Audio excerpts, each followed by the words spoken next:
Noticiero Venevisión. Información justa y balanceada.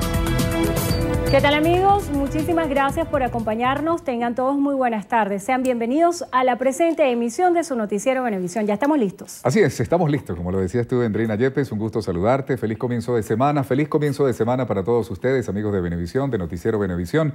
Vamos a comenzar con las informaciones y todos sus detalles.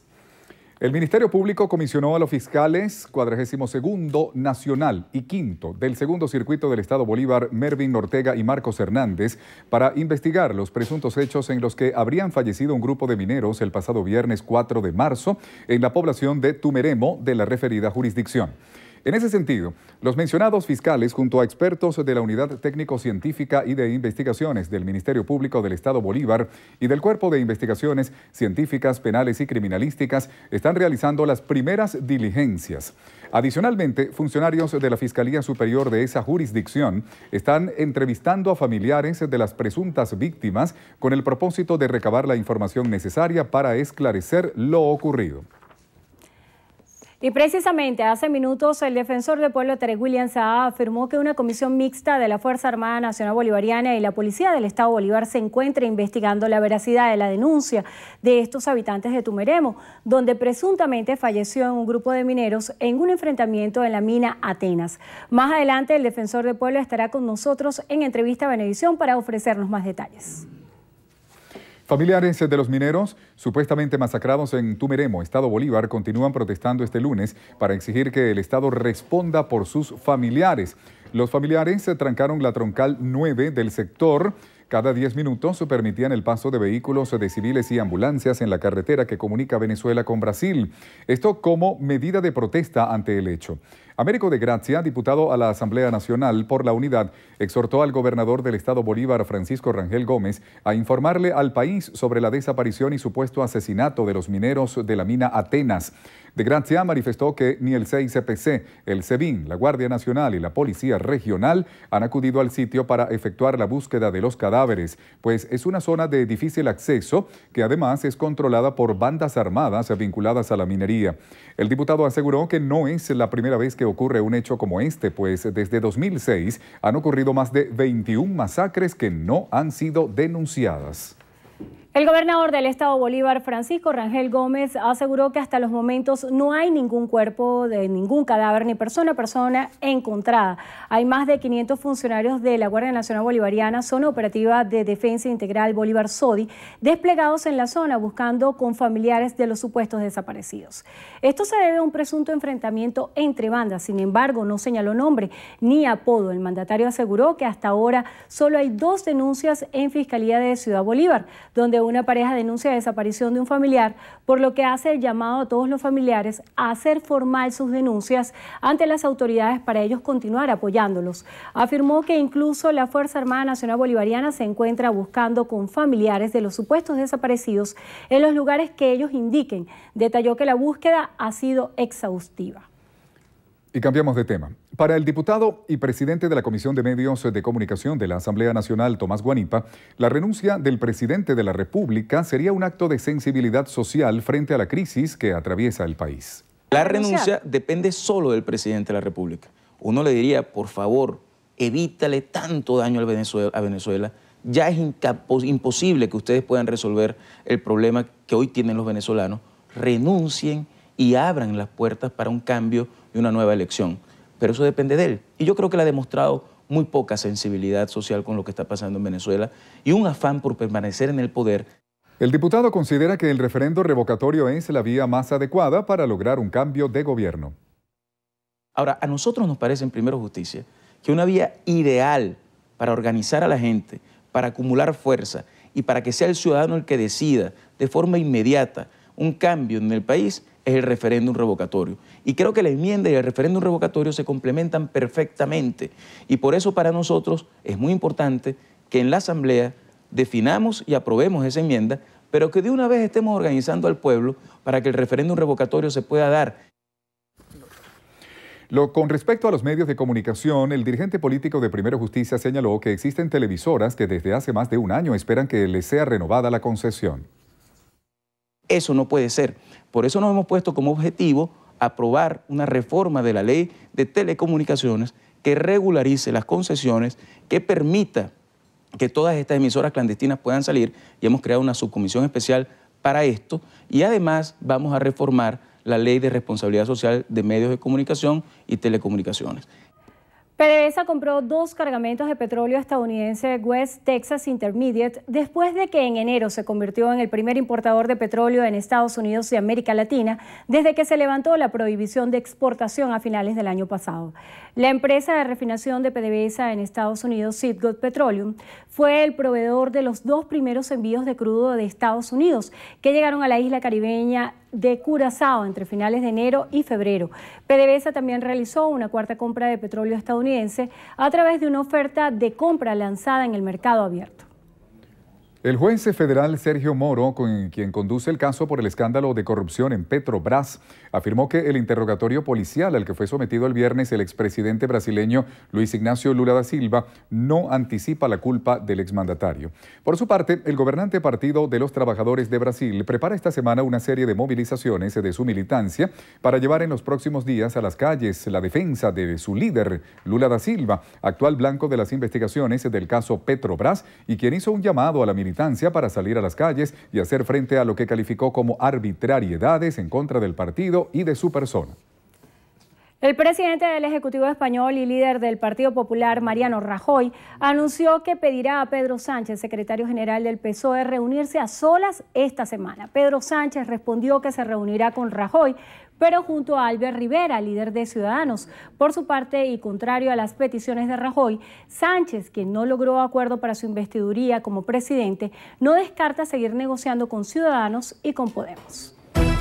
Bien amigos, es tiempo de hacer nuestra primera pausa.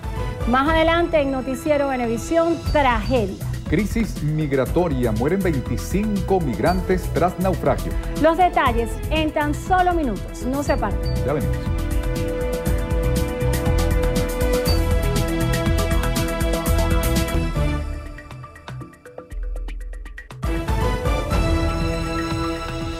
Continuamos con las informaciones. Para la diputada de la Unidad Democrática Lady Gómez, la presunta muerte de los 28 mineros en Tumeremo es consecuencia de las malas políticas que ha implementado el gobierno nacional en materia fronteriza. Lo de Tumeremo no es más que una muestra de lo que a diario se puede presentar en los municipios fronterizos ante, primero, la incapacidad de los organismos de seguridad de las Fuerzas Armadas, segundo, ante la irresponsabilidad del Estado de manejar una política adecuada, y eso es una demostración, lo que está sucediendo en Tumeremo frente a la violación flagrante de derechos humanos, muestra que este gobierno no tiene interés en brindar una política fronteriza adaptada a las realidades de los sectores sociales que hacen vida en estos espacios.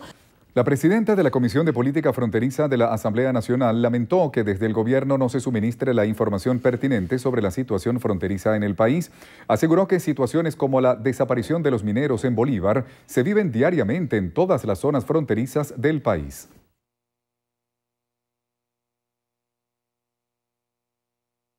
Vamos a cumplir 7 meses con la frontera cerrada y nosotros no hemos escuchado a ningún ente del gobierno nacional, ni a la Cancillería, ni al Ejecutivo, ni a los representantes de Estado, a los gobernadores de estos estados fronterizos hablar de las realidades que se han venido padeciendo desde el cierre fronterizo. El cierre fronterizo ha generado, particularmente en el Táchira, tenemos una estadística de 21 personas fallecidas. 21 personas fallecidas por no poder ingresar a Colombia para poder recibir tratamientos médicos, los cuales no se consiguen en Venezuela ni en los municipios fronterizos, porque hay una realidad, tenemos escasez de medicamentos.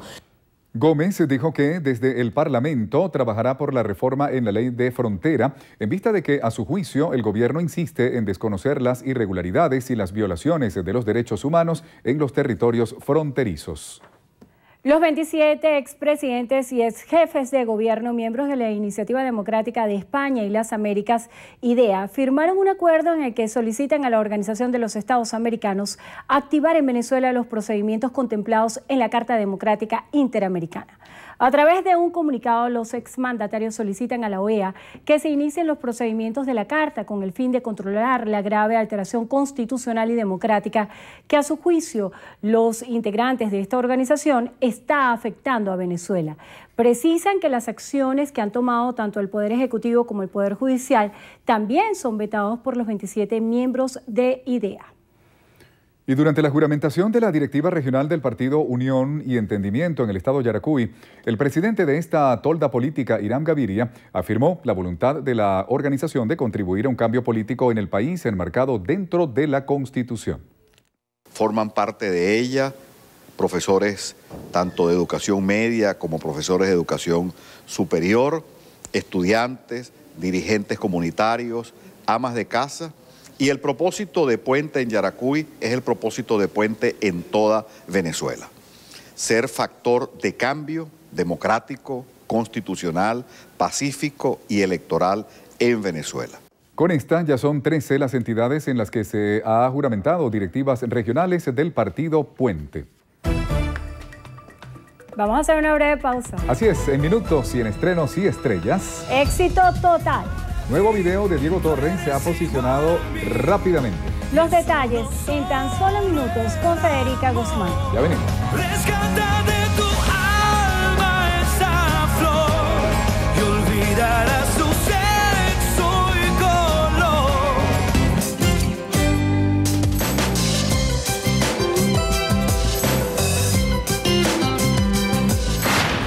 Siempre tenemos cerca a el buen venezolano. Salimos a su encuentro en el Hospital Ortopédico Infantil. Ella es Ramona Azuaje, una mujer sencilla, dulce, trabajadora y con un gran espíritu de superación.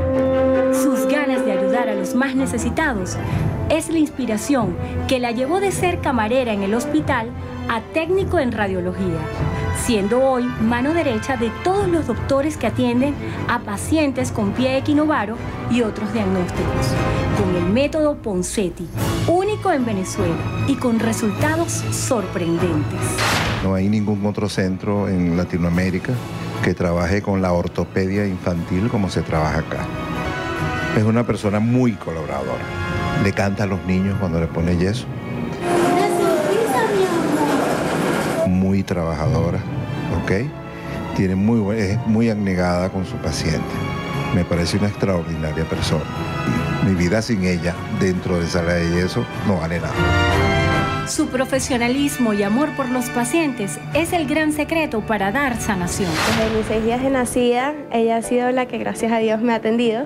Es muy gratificante saber que personas como ella ayudan todos los días a personas como yo con discapacidad. Como este hospital es como mi segundo hogar, podría decir que ella vendría siendo como una segunda madre. La vida le ha colocado duras pruebas, como tener que atender a una nieta como su paciente. ¿Por qué a mí? ¿Por qué a mí? Entonces yo dije, no, ¿por qué a mí no? O sea, Diosito me lo mandó porque estaba seguro de dónde iba a caer. Por ahí en los pasillos me llama, me dice, mami, tú fuiste la que me curaste. Sales afuera del pasillo y yo quiero que me atiendas tú, la gente. Porque es el trato que uno le da a la persona, ellos se sienten en confianza. Esto es lo que debemos hacer todos los venezolanos, tener conciencia, hacer la cosa con amor.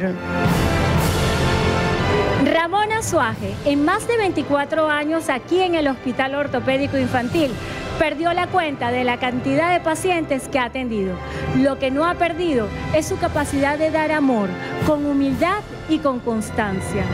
Ramona es un ejemplo de lo que significa ser una buena venezolana. Noticiero Venevisión te recuerda que Venezuela necesita de gente como tú. Necesita del buen venezolano. Un aporte más de Noticiero Venevisión por Venezuela.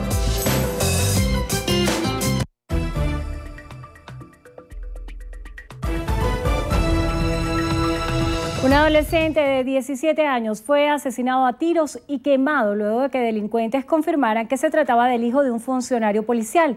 El crimen ocurrió en la Cota 905. Con este caso asciende a 26 el número de menores que ha sido asesinado en lo que va de año en Caracas. Fabiola Yaquinto nos cuenta más sobre este y otros casos de homicidios registrados durante el fin de semana, en el que fueron ingresados 44 cadáveres a la morgue de Bellomonte. Adelante, Fabiola, buenas tardes. Así es, buenas tardes. Douglas Rodríguez, de 17 años, fue secuestrado por delincuentes en el cementerio cuando visitaba a su mamá. A la víctima se la llevaron secuestrada hacia un barrio de la Cota 905, donde le efectuaron varios impactos de bala y quemaron su cuerpo. Él mismo era hijo de un efectivo policial de la Policía Municipal de Caracas, identificado como el supervisor jefe Douglas Rodríguez.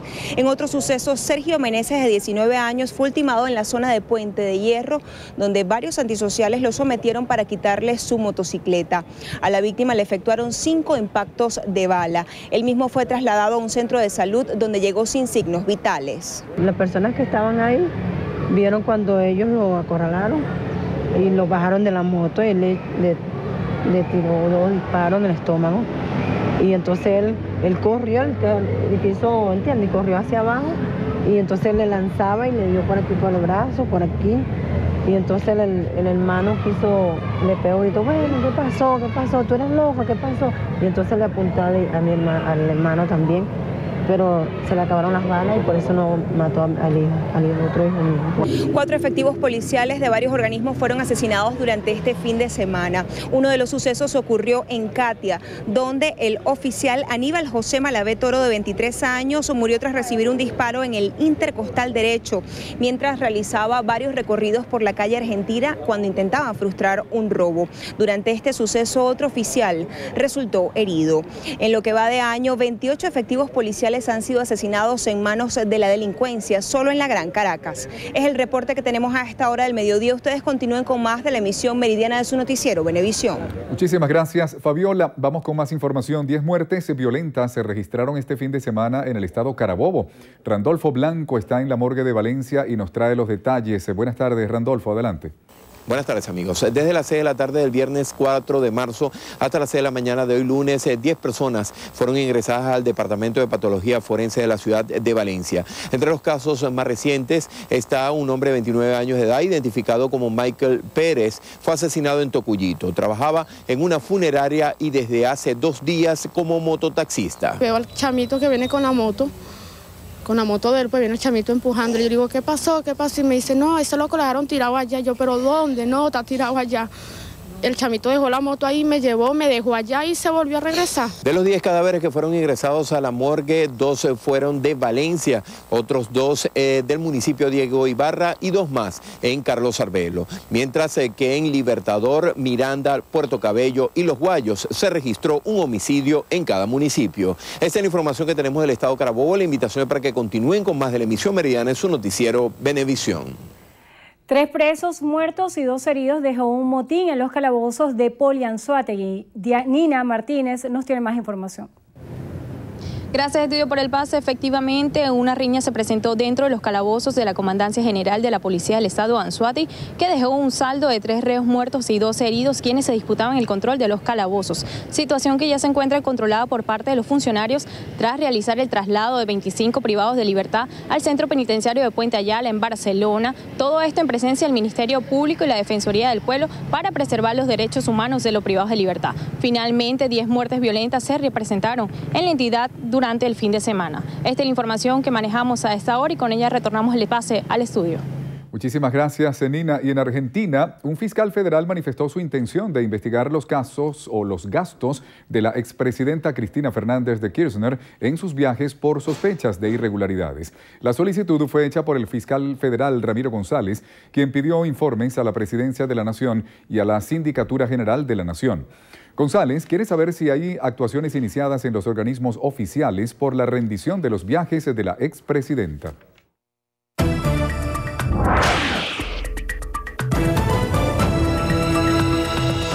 Iniciamos nuestro recorrido por lo que pasa en el mundo. Más allá de nuestras fronteras, en Estados Unidos, los precandidatos presidenciales Hillary Clinton por el Partido Demócrata y Donald Trump por el Republicano mantienen sus ventajas en las carreras por la nominación de sus respectivos partidos tras las competencias electorales del fin de semana.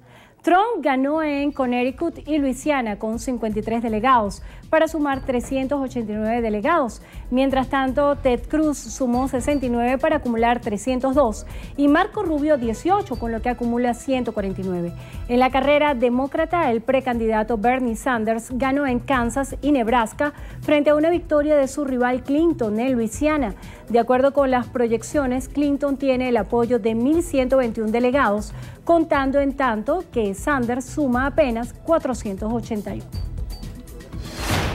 En Turquía, al menos 25 migrantes murieron en un naufragio frente a las costas del mar Egeo. Los guardacostas turcos lograron rescatar a 15 migrantes que se encontraban a bordo de la embarcación.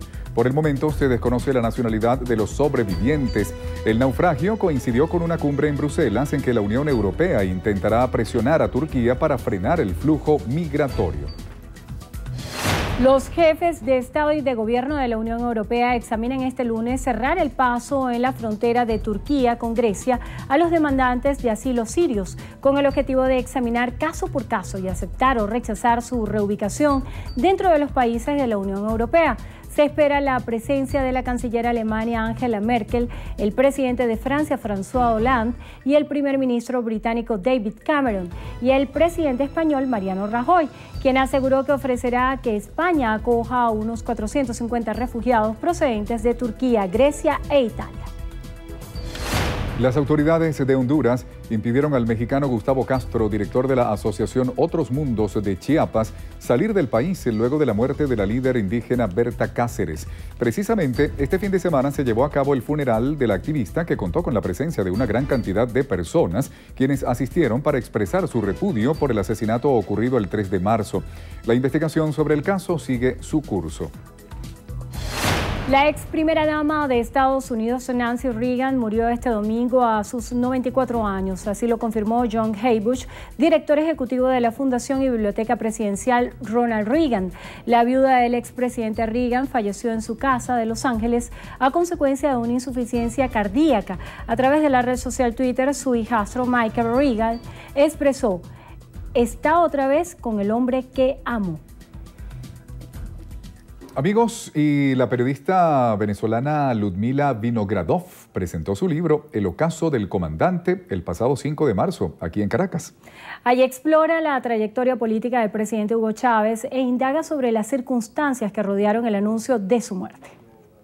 Estos y otros aspectos de su vida ocultos son motivo para escribir no solo un libro como El ocaso del comandante, sino muchos más, que estoy segura que los escritores se animarán a hacerlo.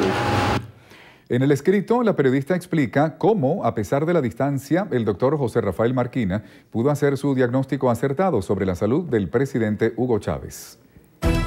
Vamos a hacer una breve pausa. Más adelante, en Noticiero Venevisión, reventó la red. José Salomón Rondón marcó en la Premier League para derrotar al Manchester United. Los detalles en breve con Tony Chitadín.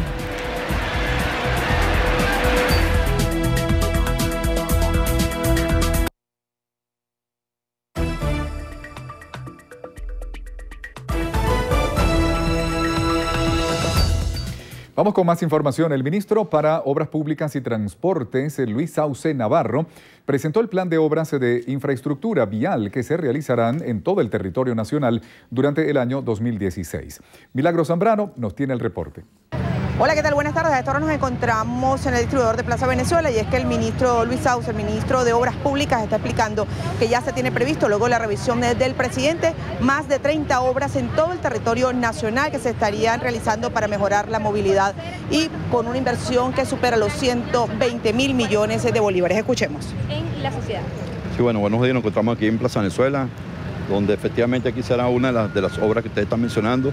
Son más de 43 obras que haremos a nivel nacional en todo el país.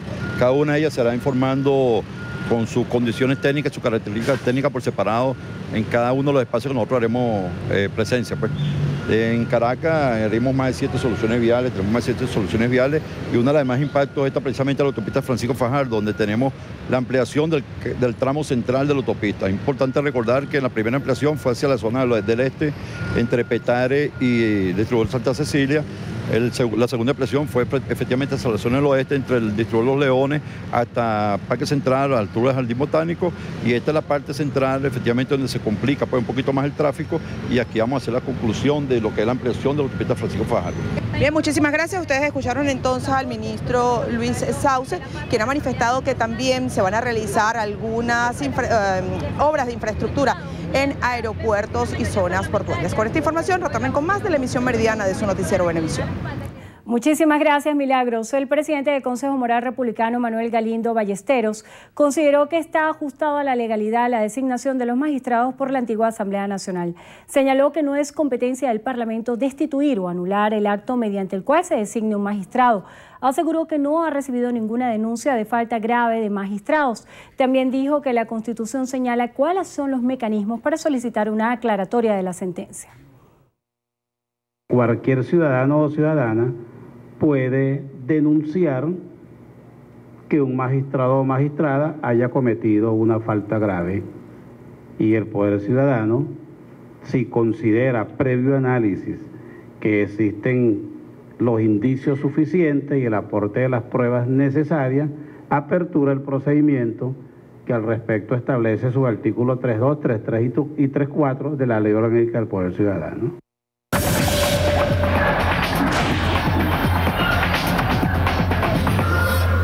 Amigos, bienvenidos a los deportes. Les saluda Tony Chitadino. Comenzamos con los Juegos Olímpicos Río 2016 porque la delegación venezolana llegó a 50 atletas luego de la clasificación de 4 criollos en lucha grecorromana y 1 en ciclismo. Raiber Rodríguez, Wilex Rivas, Erwin Caraballo y Luis Pérez aseguraron su participación en Brasil tras participar en el preolímpico de lucha de América que se disputa en Estados Unidos. Rodríguez venció en la final de los 59 kilogramos al panameño Alex Pineda y Rivas superó al guatemalteco David Choc en los 66 kilogramos.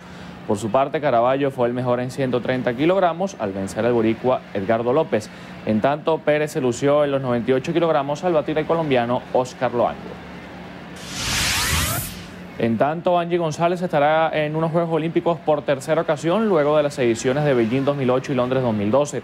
La ciclista carabobeña terminó en la posición 17 con 67 puntos en la prueba de Omnium en el Campeonato Mundial de Londres. El resultado le permitió culminar además en la 10ª casilla del ranking mundial. Seguimos con tenis porque Venezuela barrió a Paraguay 5-0 en la primera ronda de la serie correspondiente al Grupo 2 de la zona americana. La serie culminó este domingo con par de victorias en el Centro Nacional de Tenis en Santa Rosa de Lima. A primera hora, Ricardo Rodríguez superó a Francisco Ginquín por 6-1 y 6-0, y más tarde Miguel Ángel Estet derrotó a Hernando Escurra por un doble 6-3 para así sumar su primera victoria en la Copa Davis. Ahora Venezuela jugará ante El Salvador como visitante en la semifinal del torneo entre el 15 y el 17 de julio. Y en Inglaterra, José Salomón Rondón fue el héroe en el triunfo del West Bromwich Albion ante el Manchester United de 1-0. Rondón marcó el único tanto el minuto 66 para llegar a 7 dianas en la campaña. En España, el Barcelona llegó a 36 juegos sin perder en todas las competiciones al golear al Eibar 4-0. Lionel Messi lideró el resultado con par de tantos. Los otros goles fueron de Munir y Luis Suárez. Así la delantera de Messi, Suárez y Neymar llegó a 100 goles. Bien amigos, hasta aquí la información deportiva. Gracias por su compañía. Bueno, muchísimas gracias. Al regreso en la entrevista a Venevisión nos acompaña Tarek William Saab, defensor del pueblo. Él está aquí muy cerquita de nosotros. Ya volvemos. Ya venimos.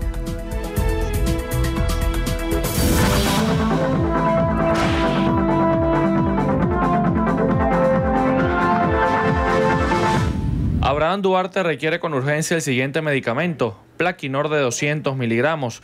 Quienes puedan colaborar, por favor comunicarse con los siguientes números telefónicos: 0426-510-6519 y 0426-510-6496. Un aporte más de Noticiero Venevisión por Venezuela. Entrevista Venevisión. Líder en opinión, por tu canal independiente, Venevisión. ¿Qué tal amigos? Muchísimas gracias por acompañarnos. Ya estamos listos para iniciar nuestra conversación en Entrevista Venevisión con el defensor del pueblo Tarek William Saab. Gracias por acompañarnos. Gracias a ustedes por la invitación y bueno, Buenos días, buenas tardes a todos los televidentes. Es muy importante su presencia, sobre todo cuando hay incertidumbre y hubo muchísima información que se coló a través de las redes sociales acerca de lo que ocurrió el fin de semana en el estado Bolívar. Ya el gobernador de la entidad hacía un pronunciamiento en el cual desconocía que hubiera tal cantidad de muertos en las minas. Se está hablando de una presunta masacre de 28 mineros en la mina Atenas y hay muchísimas claves que deberíamos analizar para entender cuál va a ser la labor que va a hacer la Defensoría del Pueblo al sumarse a este operativo. Ya se había anunciado oficialmente que 2 fiscales del Ministerio Público estarían tratando de esclarecer este hecho, además de los cuerpos de seguridad del Estado. Pero ¿cuál va a ser el rol que va a tener en este caso el Defensor del Pueblo? Bueno, sí, efectivamente nosotros del primer momento en que se hizo pública la denuncia sobre este tema, con toda la prudencia de casos como este, sin adelantar opinión en vista de que se está abriendo una investigación formal, nos comunicamos con el ciudadano gobernador del estado Bolívar, Francisco Rangel Gómez, también con el ciudadano comandante general del Ejército y de la Guardia Nacional, para conocer desde la parte ya oficial del Estado venezolano lo que al respecto se estaba realizando para la Defensoría del Pueblo como Instituto Nacional de Derechos Humanos, que es lo que somos, sumarse a dichas investigaciones. Y así ha ocurrido. Durante este día, sábado y domingo, hemos mantenido estas conversaciones de forma permanente. Hay versiones encontradas, todas de carácter extraoficial, y cuando las cosas aparecen de carácter extraoficial, yo creo que la vocería más prudente es esperar, y así lo he solicitado, una investigación independiente, objetiva, imparcial, que nos lleve a la verdad y al esclarecimiento de los hechos, sea cual fuese lo que haya ocurrido. Aquí lo que importa es la verdad. Nosotros incluso hemos adelantado algunas reuniones de carácter formal con familiares de estos presuntos ciudadanos que han desaparecido, y he designado a 4 empleados, funcionarios de la Delegación de la Defensoría del Pueblo del Estado Bolívar para que se llegue pues a la verdad. Yo tengo una clara convicción que el Estado venezolano va a investigar como debe ser, y la opinión pública, cuando haya una, vamos a decir, conclusión de dichas investigaciones, estará totalmente conteste de lo que allí ocurrió. Yo, en casos como este, he dicho siempre que más allá de lo que se diga o no se diga, lo que importa es que salga a la luz pública la verdad de las cosas, la verdad de los hechos. La información que pudiera adelantarte adicional a lo dicho es que hay una comisión mixta donde participan los componentes de la Fuerza Armada Nacional Bolivariana, rastreando los lugares, incluso acompañados por algunos de los familiares que han aportado datos al respecto. Significa que hay una actuación del Estado. O sea, el Estado no se ha mantenido al margen, y yo estoy seguro que tampoco va a darle un sesgo o un manto de ocultamiento a lo que presuntamente allí ha ocurrido. Y ese es mi llamado que hago de forma clara como defensor del pueblo. Cuando usted hace ese señalamiento de ocultamiento, precisamente quien ha ejercido una vocería muy activa en este caso es el diputado Américo de Gracia, y él decía que al gobierno no le importaban estos muertos. Y en este sentido se había hecho a nivel de redes sociales una extrapolación de lo que sucedió en esta mina Atenas en el estado Bolívar al caso de Ayotzinapa, que pudieran ser unos desaparecidos más. ¿Cómo se está tratando para abordar con los familiares? ¿Cuánto tiempo debería transcurrir para comprender más claves de todo este hecho que asocia varias aristas, como la minería ilegal, lo que está sucediendo en la frontera y las prácticas de operación que pudieran tener bandas armadas en distintas zonas de nuestro país con total impunidad? ¿Desde qué perspectiva se va a abordar este caso para ofrecer una respuesta oficial? Mira, yo creo que lo más importante en un momento como este es tener respeto por quienes están denunciando, por los familiares de los presuntos desaparecidos y desaparecidas, y no contaminar con ningún tipo de declaración al margen de lo que tiene que ser la seguridad, el orden público, la policía científica que está allí, todo lo que implica el sistema de justicia venezolano actuando en el terreno, porque cualquier miembro también de la comunidad o sector de la sociedad venezolana pudiera pensar que ante un hecho como este se pudiera estar buscando sacar ventaja política. Y yo creo que el pueblo de Venezuela está cansado que ante circunstancias como la que pudieran ocurrir, incluso supongamos de ser cierto lo que denuncian los familiares, ante un hecho que pudiéramos decir dramático, pudiera algún factor, sea político o de cualquier signo, buscar cabalgar encima de ello para tomar alguna ventaja electoral. Yo creo que eso lo rechazaría la comunidad también. Cuando tú conversas y ves, y en el caso nuestro hemos estado en México recientemente, en el mes de octubre, y conoces de cerca todo lo que ocurrió con los 48 estudiantes que fueron desaparecidos y por todo lo que allí se ha investigado, asesinados por el Estado mexicano a través de participación directa. Imagínate tú qué comparación tan abismal de gobernadores y hasta alcaldes y policías estatales y municipales. Es decir, hubo un hecho claramente y directamente donde se involucró al Estado mexicano y pasado meses y meses de ello, más bien allí, y lo puede decir uno también como activista de derechos humanos, ha habido simple y llanamente un alargamiento de las investigaciones sin una conclusión por parte del Estado mexicano. Apenas esto ha sido denunciado el pasado fin de semana. ¿Hay denuncias formales y de cuántos desaparecidos estaríamos tratando? Sí, hay una denuncia formal y por eso te digo que los componentes de la Fuerza Armada Nacional Bolivariana, tanto la Defensoría del Pueblo, el Ministerio Público, las policías científicas están investigando apenas esto se hizo público. Yo siento que están transcurriendo las horas, ya hay una respuesta del Estado y lo que tenemos que buscar, más allá, repito, de hacer este tipo de comparaciones, según mi criterio, totalmente indebidas, que lleguemos a la verdad. Sea cual fuera, la verdad siempre va a ser transparente y lo merece, obviamente, quienes estamos en cargos institucionales como esto y la propia comunidad nacional.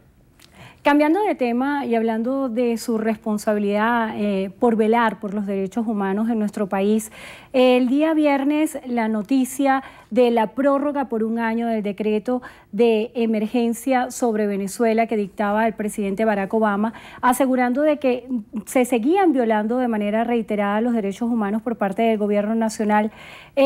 ¿Cómo hace usted la valoración en este sentido? Daba recientemente declaraciones de que esto pudiera ser una alerta para una ocupación y una invasión militar. Esto es muy grave.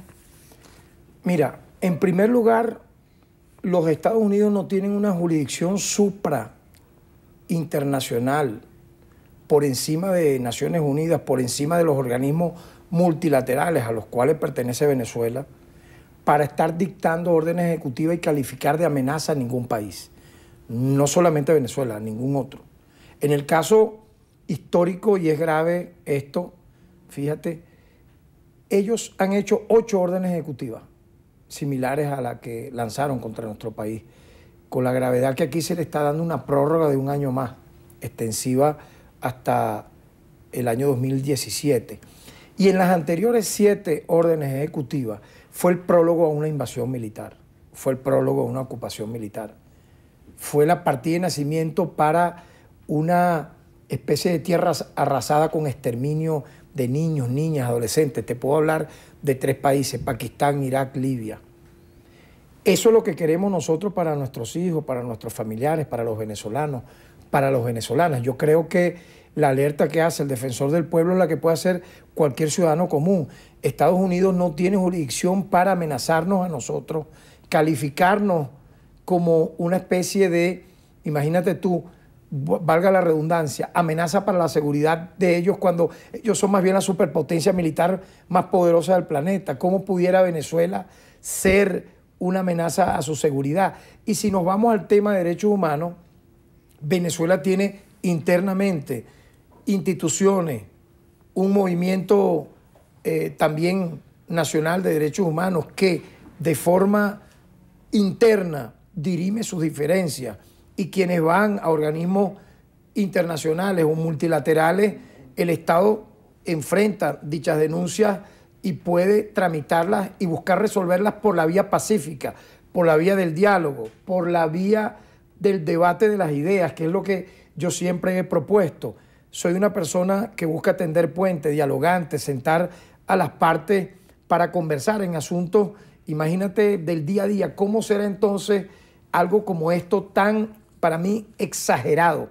Sinceramente, Venezuela tiene que aquí apelar a su unidad nacional. Si hemos podido nosotros, por ejemplo, rechazar circunstancias donde se ven afectadas la paz, por más, digamos, para algunos pequeñas que puedan ser. Por ejemplo, yo he condenado la agresión a un parlamentario perteneciente al factor de la MUD la semana pasada, y a una concejal también en Puerto La Cruz, municipio de Sotillo, y he dicho que las responsabilidades de dichas acciones recaen de manera individual y personal en quienes cometieron esas acciones. Tú no puedes decir que fue un cuerpo colegiado el que lo hizo o un colectivo como tal, pero está de nosotros el principio de condenar el hecho y pedir que se esclarezca, sin importar, repito, que fue de tal o cual factor. En este sentido, mucho más aún, porque es una superpotencia extranjera con un poderío militar tremendo que ha demostrado arrasar, cuando así lo quiere, naciones enteras, la que nos está nuevamente calificando como una amenaza para su nación. Yo creo que es todo lo contrario y por ello rechazamos ese decreto. Se nos está agotando el tiempo. Yo quisiera que brevemente habláramos de un tema relativo a los derechos humanos y de los derechos fundamentales, el derecho a la vida. ¿Qué se está haciendo desde la Defensoría del Pueblo para atender la crisis en materia de salud y la falta de medicamentos de pacientes con enfermedades crónicas y de pacientes también con enfermedades terminales que de alguna forma no encuentran los medicamentos? ¿Cómo está activándose la Defensoría en ese sentido? Yo creo que una de las cosas más importantes que la gestión de nuestra institución realizó en el 2015 y sigue haciendo son las mesas técnicas de trabajo, donde escuchando a ambas partes, en este caso, fíjate, hemos hecho mesas técnicas con organizaciones que representan a pacientes renales, a pacientes de VIH. Luego nos hemos reunido con las autoridades competentes que son del Ministerio de la Salud, por ejemplo, del Seguro Social. Hemos propuesto recomendaciones claras por escrito para abordar temas como estos que para nosotros son prioritarios, como ocurrió, por ejemplo, con el caso también del abastecimiento alimentario para los lugares donde están niños, niñas y adolescentes bajo custodia y cuidado del Estado venezolano. Esa mesa arrojó algo muy importante, porque luego de escuchar a, digamos, la parte que tiene que ver con los que allí viven, escuchamos al Estado y de allí surgieron resultados para abastecer de manera puntual y oportuna no solamente las instituciones públicas que atienden a niños, niñas y adolescentes, sino también la Casa Don Bosco, que fue la recomendación que hizo la Defensoría del Pueblo. Por lo tanto, yo creo en ese tipo de trabajo. Fueron 57.000 acciones defensoriales realizadas, casi 60.000 durante el año pasado. Eso implicó 56% más que las del 2014. Aumentó en un 40% el número de peticionarios que fueron a la Defensoría en relación al 2014. Yo creo que eso se traduce en confianza, en seguridad, de que nosotros siempre vamos a atender a cualquier venezolano, a cualquier venezolana, independientemente sea ese su signo político. Y no podía dejar de terminar este programa sin darle públicamente nuevamente mis condolencias a los familiares del gran poeta nacional, universal, Ramón Palomares. Estuvimos el día sábado y domingo acompañando a su viuda, a sus hijos en Mérida. Un poeta querido. Su obra debe ser divulgada nuevamente, reeditada como poeta, yo diría, de la patria. Ramón Palomares, descanse en paz. Se nos agotó el tiempo, quedaron muchos temas pendientes, eso va a ser una excusa perfecta para tenerlo pronto aquí en Entrevista Venevisión. Le damos las gracias a Tarek William Saab, defensor de pueblo, por haber estado con nosotros en Entrevista Venevisión. Y gracias a ustedes también por habernos acompañado. Que tengan todos feliz tarde. Néstor. Muchísimas gracias, Hendrina. Claro. Amigos, y hasta aquí la presente emisión.